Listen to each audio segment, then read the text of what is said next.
তিন শ্রেণীর ব্যক্তির বিরুদ্ধে আল্লাহ বলেন আমি নিজেই কিয়ামতের দিন মামলা দায়ের করব।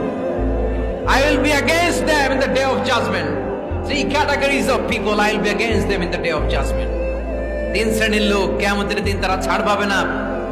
আল্লাহ বলেন আমি নিজেই তাদের বিরুদ্ধে মামলা দায়ের করব। এর মধ্যে এক শ্রেণীর লোক হচ্ছে রাজুলুন ইস্তাআজারা জিরান ফাস্তাউফা মিনহু ওয়া লাম ইউতি আজরা। একজন শ্রমিক ভাড়া করে তার কাছ থেকে কাজ নিয়েছে কিন্তু তার পারিশ্রমিক আদায় করে নাই। এরকম আছে না নাই? দাপট দেখায় ইউনিভার্সিটির ক্যান্টিন গুলোতে। ইউনিভার্সিটির ক্যান্টিনে যে খায় মাগার বিল দেয় না, এরকম টাকায় দাসরা নাই। চায়ের দোকানে চা খায় আগে পরে দিমু, বিল দেয় না, আছে না নাই? দোকানে যে পণ্য কিনে বিল দেয় না, পরে দিমু, আছে না নাই? কিয়ামতের দিন আল্লাহ তোরে মাস্তানি ছুটাবে, চিল্লা এখন ঠিক কিনা? আনা খাসমুহুম, আমি নিজেই তাদের বিরুদ্ধে মামলা দায়ের করব। কথাটা কার?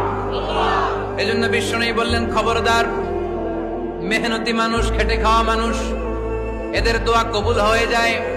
আতুল আজিরা আজরাহু ক্বাবলা আন ইয়াজিফা আরাকুহু। খবরদার, বিশ্বনবী বললেন শ্রমিকের ঘাম শুকিয়ে যাওয়ার আগে তাদের পারিশ্রমিক মিটিয়ে দাও।